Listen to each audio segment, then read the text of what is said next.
Praise the lord. ప్రభు అయిన యేసుక్రీస్తు నామంలో మీ అందరికీ హోసన్నా మినిస్ట్రీస్ తరపున హృదయపూర్వకమైన వందనాలు తెలియపరుస్తున్నాను. ప్రభు మిమ్మల్ని ఆశీర్వదించి దీవించునుగాక.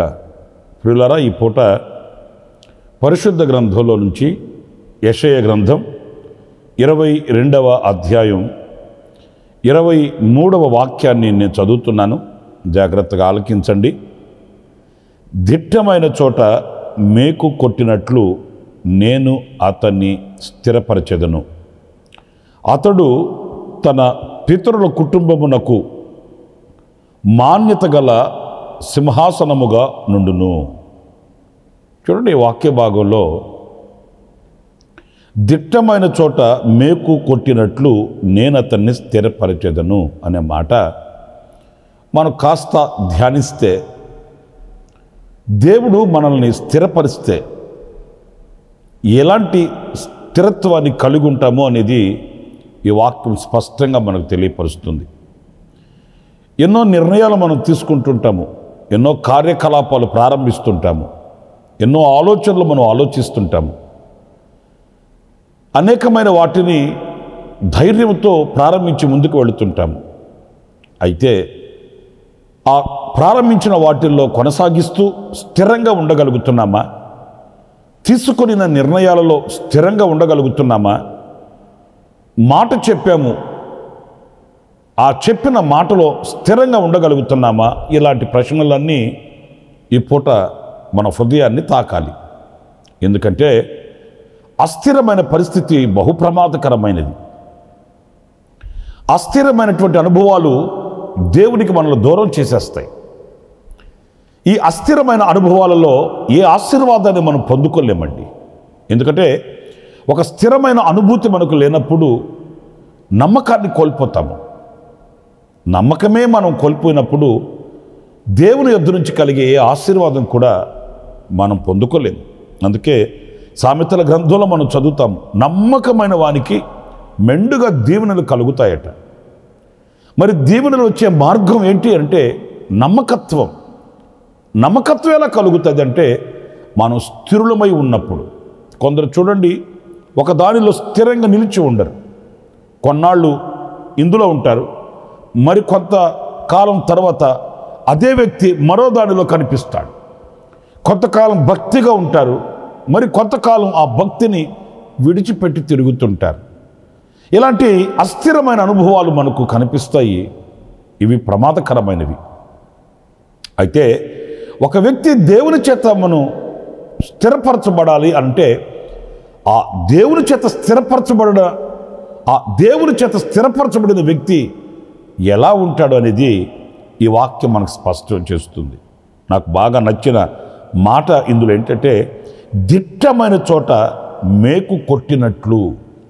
అంటే ఆ దిట్టమైన చోట మేకు కొట్టినప్పుడు ఇక ఆ మేకు కదల్చబడదండి, కదల్చబడదు. అంత స్థిరంగా ఎన్ని ఆటుపోటులు వచ్చినా, ఎన్ని అవాంతరాలే కలిగినప్పటికీ కూడా, ఎన్ని శోధనలు, వేదనలు, బాధలు కలిగినప్పటికీ కూడా ఈ దిట్టమైన చోట మేకు కొట్టినట్లుగా స్థిరపరచబడిన వ్యక్తి అంతము వరకు నిలిచి ఉంటాడు. దైవ దీవెనలకి పాత్రుడై కొనసాగుతాడు. నా ప్రియ సహోదరులారా, మన విశ్వాసపు పయనంలో మనం స్థిరపరచబడాలని కోరుకోవాలి. ఎందుకంటే ఈ విశ్వాసపు పయనంలో మనకెన్నో ఆటుపోటులు కానివ్వండి, అవాంతరాలు కానివ్వండి, లేక ఎన్నో శోధన బాధలు కానివ్వండి, ఇవన్నీ సర్వసాధారణంగా మనల్ని తాకుతూ ఉంటాయి. అలాంటప్పుడు వెనుచూడకుండా, వెనుచూపకుండా ఆయన చూపించే పవిత్రమైన మార్గంలో వెనుతిరగకుండా మనం ముందుకు వెళ్ళవలసినటువంటి ఆవశ్యకత ఎంతైనా కూడా ఉందండి. చూడండి, పరిశుద్ధ గ్రంథంలో మనకు బాగా తెలిసిన ఒక చిన్న చరిత్ర నేను మీకు తెలియపరుస్తాను. అదేంటి? మొర్దెకైని గూర్చి. ఈ మొర్దెకై ఎలాంటి వాడు అనంటే చాలా నమ్మకస్తుడు. దేవునితో చేసుకొనిన ఒడంబడిక విషయంలో ఆయన మీరిన వాడు కాడు. దేవునితో ఆయనకున్న అనుబంధాన్ని ఏనాడు పటాపంచలు చేసుకున్నవాడు కాదు. అల్పమైన స్వల్పమైన వాటికి ఆయన తన విశ్వాసపు జీవితాన్ని వైదొలిగిన వ్యక్తి కాదండి. ఈ మొర్దెకైని గురించి నేను మరిన్ని వివరాలు చెప్పవలసిన అవసరం లేదు, ఎందుకంటే మీకు బాగా తెలుసు కనుక. హామాను మొర్దెకై మీద కక్ష కట్టాడు.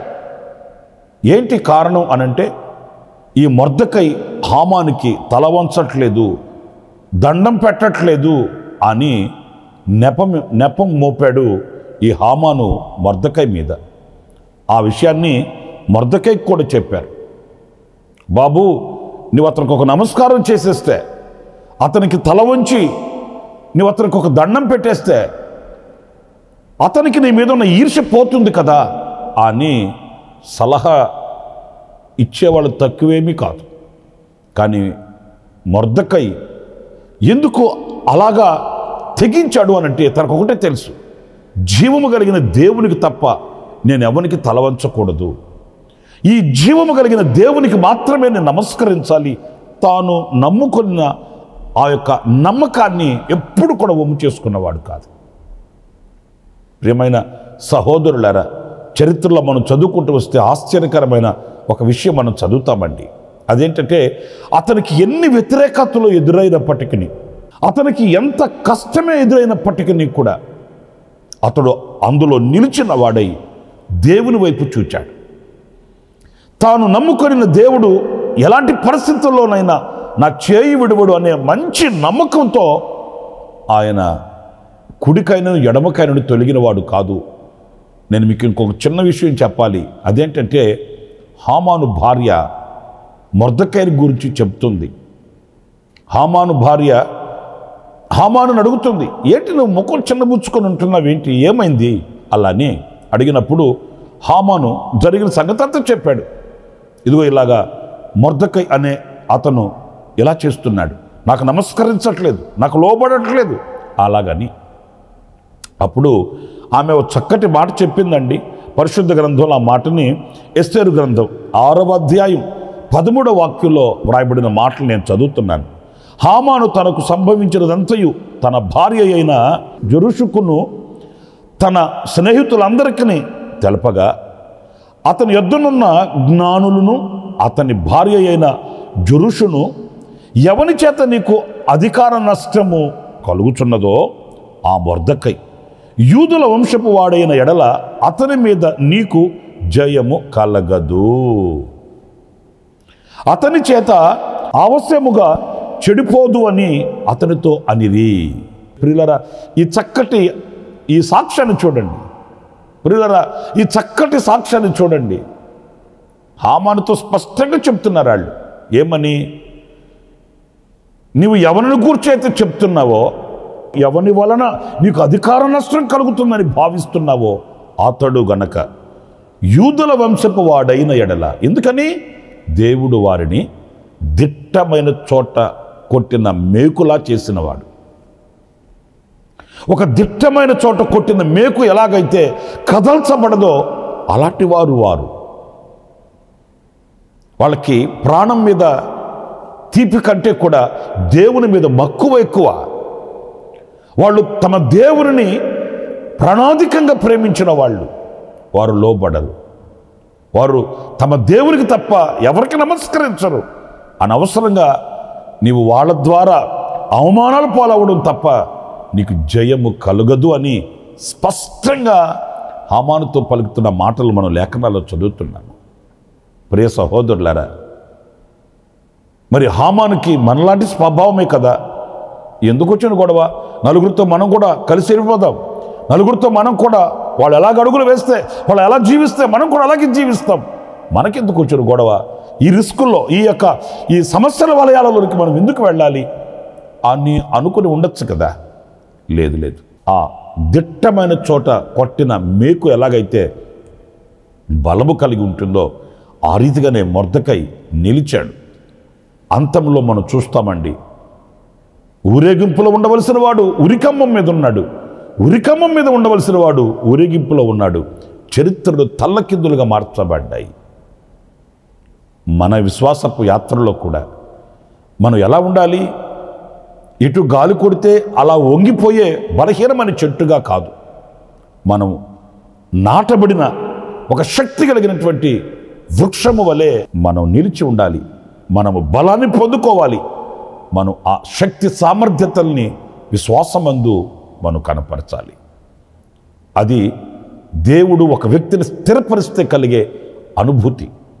మరి ఈ రోజున ప్రభువా నన్ను స్థిరపరచు, ప్రభువా నన్ను బలపరచు, దిట్టమైన చోట కొట్టిన మేకువలే నన్ను బలవంతునిగా చేయమని మనం కోరుకుంటే ఎంత శ్రేష్టమో కదా. ఆనాడు మొర్దెకై ఘన విజయాన్ని యూదులకు కనపరిచాడు. యూదులంతా సంబరాలు చేసుకున్నారు. పండుగ వాతావరణం నెలకొల్పబడింది. ఏ రోజైతే యూదులందరూ ఒక్కసారిగా నాశనం చేయబరచబడాలని కోరుకున్నాడు శత్రువు, ఆ ఆశలన్నీ వమ్ము చేయబడ్డాయి, చల్లచెదురుగా మార్చబడ్డాయి. యూదులకు ఘన విజయం కలిగినట్లు దేవుని వాక్యం చెప్తుంది. ఇంకొక మాట కూడా నేను మీకు జ్ఞాపకం చేయనా? పరిశుద్ధ గ్రంథంలో మనం పలుసార్లు చదువుతుంటామండి దానియేలు చరిత్ర. ఈ దానియేలు గురించి మనం చదివినప్పుడు మనకు ఆశ్చర్యం ఏంటంటే, వాళ్ళేమి దానియేలు కానివ్వండి, షడ్రక్ మెషక్ అబేద్నెగోలు కానివ్వండి, వాళ్ళేమి పెద్ద ముసలితనమందు లేకపోతే వృద్ధాప్యమందు చాలా చాలా చాలా అనుభవంతో నిలిచిన వాళ్ళేమి కాదు. యవనులు. యవన ప్రాయం ఎలాంటిది అనేది నేను మీకు కొత్తగా చెప్పవలసిన అవసరం లేదనుకుంటాను. వాళ్ళ ఆశయాలు వేరుగా ఉంటాయి. శరీరంలో ఉన్న ఆ వేడి రక్తం ఉరకలెత్తుతుంటుంది. దేనికైనా వాళ్ళు రోషాన్ని ప్రదర్శిస్తారు, వెనక ముందు ఆలోచించరు. ఇది యవన ప్రాయం. చాలామంది చెప్తుంటారు, యవనస్తుడివి కాస్త జాగ్రత్తగా అడుగువేయి, శరీరంలో ఉన్న వేడి రక్తం నిన్ను నడిపిస్తున్నట్లుగా నడిపించబడకూడదు అని దండిస్తుంటారు పెద్దవాళ్ళు. మరి ఈ యవనుల యొక్క అనుభవాలు చూడండి పరిశుద్ధ గ్రంథంలో, ఆశ్చర్యం కలుగుతుందండి. వాళ్ళ ప్రతిష్ఠిత కానివ్వండి, వాళ్ళ ఆలోచనలు కానివ్వండి, వాళ్ళ యొక్క మనస్సులో ఉన్నటువంటి భావన కానివ్వండి, ఇవన్నీ ఒక ఆశ్చర్యాన్ని కలిగించేటట్లుగా ఉంటాయి.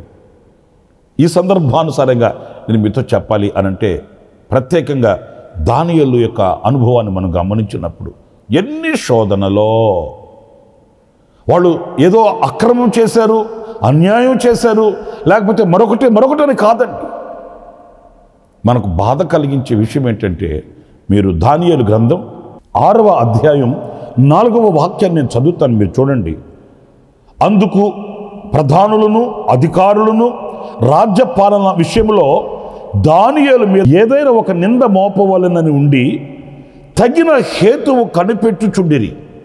గాని దానియేలు నమ్మకస్తుడై ఏ నేరమైనను ఏ తప్పైనను చేయువాడు కాడు. గనుక దానియేలులో తప్పైనను లోపమైనను కనుగొనలేకపోయింది. ప్రియులారా, ఇక్కడ ప్రధానులు అధికారులను, వాళ్ళేమి తక్కువ వాళ్ళు కాదండి, చిన్న చితక వాళ్ళు కాదండి. ఈ ప్రధానులైన వాళ్ళు, అధికారులైన వాళ్ళు దానియేలులో ఏదైనా ఒక తప్పు వాళ్ళు కనుగొనాలని వెతుకుతున్నారట. ప్రియులారా చూడండి, దేవుని చేత దిట్టమైన చోట దిగగొట్టిన మేకు లాంటి ఒక స్థిరత్వం ఎలాంటిదంటే, అతనిలో ఓ చిన్న లోపమైన కనిపించలేదంటండి. దేవుని పరిశుద్ధ నామానికి మహిమ కలుగునుగాక. అంటే ప్రధానులు కానివ్వండి, అధికారులు కానివ్వండి, అధిపతులు కానివ్వండి, దానియేలును కదపలేకపోయారండి. ఒక యవనుడు, ఈ యవనస్తునిలో ఒక్క తప్పైనను అంటే ఏ విషయంలో పట్టుకుంటే దొరకరండి. కానీ అంత నిందారహితంగా బ్రతికాడు. ఆశించిన వాళ్ళ యొక్క ఆశలు నీరుగారిపోయాయి. దానియేలు యొక్క సాక్ష్యం ఎదుట ఈ ప్రధానులు కానివ్వండి, అధిపతులు కానివ్వండి, అధికారులు కానివ్వండి, వాళ్ళు నోటి మీద వేలేసుకొని నిలిచిపోయారు, ఓడిపోయారు. ఏ తప్పైనను ఏ లోపమైన కనుగొనలేకపోయారట. ఎందుకంటే దేవుడు ఒక వ్యక్తిని స్థిరపరిచాడు. దేవుడు ఒక వ్యక్తిని నాటాడు. ఆ నాటిన వ్యక్తిని, స్థిరపరిచిన వ్యక్తిని ఎవ్వరూ కూడా కదపలేరు కదా.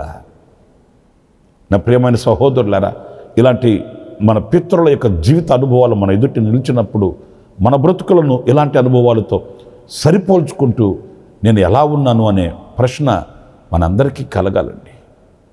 మరి యవనస్తుడైన దానియేలు అంతటి స్థిరమైన వ్యక్తిగా బబులోనులో నిలిచాడు. రాజులు సహితం తను ఆరాధించే దేవుని వైపు తిరిగేటట్లు దానియేలు యొక్క సాక్ష్యం, షడ్రక్ మెషక్ అబేద్నెగోల యొక్క సాక్ష్యం బబులోనులో మారుమ్రోగిపోయింది. మరి ఈరోజున మనల్ని బట్టి అనేకులు ప్రభు యొద్దకు ఎందుకు రాలేకపోతున్నారు? మన సాక్ష్యాన్ని బట్టి ఎందుకు ప్రభు వైపు అనేకులు చూడలేకపోతున్నారు? మనం ఎలా ఉన్నాము అనేది ఓ చక్కటి ప్రశ్నగా ఈరోజున మనల్ని మనం వేసుకోవాలి. ఆఖరిగా మరొక మాట చెప్పన, యోబును గురించి మనం చదువుతామండి. ఎన్ని శోధనలు వచ్చాయో, ఎన్ని కన్నీళ్లు కలిగాయో, ఎంత వేదన కలిగిందో. పిల్లలు పోయారు, కుటుంబం చిన్నాభిన్నలు అయిపోయింది, ఆస్తులు పోయాయి, అంతస్తులు పోయాయి, సమస్తం కోల్పోయాడు.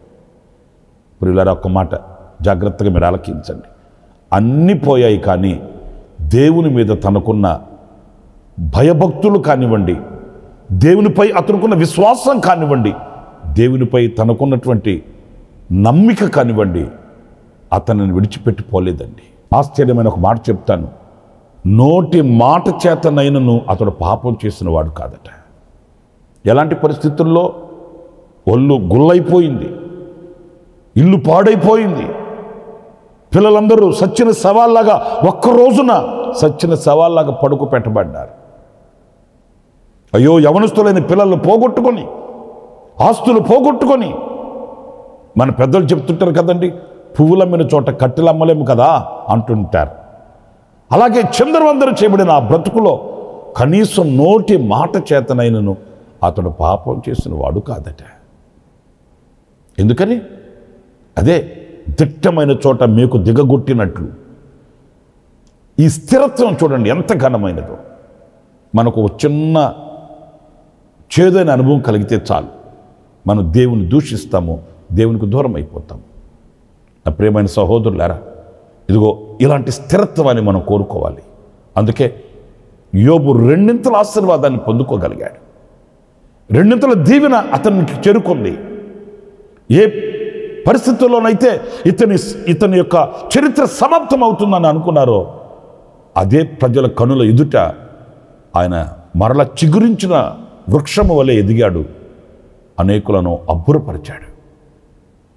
ఇదిగో ఈ మాటలు వింటున్నా నా ప్రియమైన సహోదరుడా, సహోదరి, లోకంలో మనకెన్నో రావచ్చు, ఎన్నో కలగవచ్చు, కానీ వాటికి మనం కదిలిపోయే వారం కాకుండా ఈ దిట్టమైన చోట దిగగొట్టిన మేకువలే మనం స్థిరపరచబడాలి. ఈ స్థిరత్వం ద్వారా మనం ప్రభు కొరకై పత్రికలమై బ్రతకాలి. అలాంటి కృప మనందరికీ ప్రభు అనుగ్రహించునుగాక. కలుగుతున్న శోధనలలో, ఆవేదనలలో, ఒకవేళ ఎలాంటి ఇబ్బందులలో, ఇరుకులు మనకు వచ్చినప్పటికీ కూడా కదలక నిలుద్దాము, ప్రభు కొరకై సాక్షిగా బ్రతుకుదాము. ఆశ్చర్యకరుడైన తండ్రి, జీవాధిపతి అయిన ప్రభువా, మీకు వందనాలు చెల్లిస్తున్నాను. నాయనా, మేము కదలని వారమై, స్థిరులమై, ఆనాడు మా పితరులు బ్రతికినట్లుగా మొర్దెకై, దానియేలు, యోబు, ఇలా మా పితరులు బ్రతికిన ఆ బ్రతుకుని నాయన మా ఎదుట ఉంచుకొని, కుడికాయను ఎడమకాయను తొలగక మీ వైపు చూస్తూ మీ కొరకై పత్రికలమై, సాక్షులమై ఉండేటట్లు మీరు కృప చూపించమని వేడుకొనుచున్నాను. మాకు స్థైర్యమును, ధైర్యమును కలిగించండి. పిరికి ఆత్మను తొలగించండి నాయన. ప్రభువా, మీ కృప సమృద్ధిగా మీరు మాకు అనుగ్రహించమని, మా చేతిని పట్టుకొని దృఢపరిచి, ధైర్యపరిచి నడిపించమని మమ్మల్ని మీ పాద పద్మానికి అప్పగించుకుంటున్నాము. లోకంలో మేము బ్రతుకుతున్నాము నాయనా, లోకం మాలో ఉండకుండానట్లుగా సహాయం చేయండి. ఈ లోకంలో మీ వైపు చూస్తూ విజయ పదములో నిన్ను స్తుతించుటకు, ఆరాధించుటకు, నిన్ను మహిమపరచుటకు కృప చూపించమని ఈ మాటలు వింటున్న ప్రతి బిడ్డను మీ చేతులకు అప్పగిస్తున్నాను. ఎవరు ఏ ఏ ఇబ్బందులలో, ఇరుకులలో, కష్ట నష్టాలలో ప్రభువు మీ వైపు చూస్తున్నారో ఒక్కొక్కరిని దర్శించండి, ధైర్యపరచండి, విడుదల కలిగి చేయండి. వారిని స్థిరపరిచి దీవించమని ఆశ్చర్యకరమైన మీ హస్తానికి మమ్మల్ని ఒక్కొక్కరిని అప్పగించుకుంటూ యేసు నామములో ప్రార్థించి వేడుకొనుచున్నాను తండ్రి. Amen, amen. ప్రభు మిమ్మల్ని దీవించి ఆశీర్వదించుడుగాక. ఈ దినమంతా విశేషమైన కృప నా దేవుడు సమృద్ధిగా మీకు అనుగ్రహించుడుగాక. ఆమేన్. ప్రతి దినము ఈ అనుదిన కృపాను సందేశాల కొరకు ఇంకా మరిన్ని ఆత్మ సంబంధమైన సందేశాల కొరకు ఈ మా యూట్యూబ్ ఛానల్ ని సబ్స్క్రైబ్ చేసుకోండి. Pastor Ramesh ministries.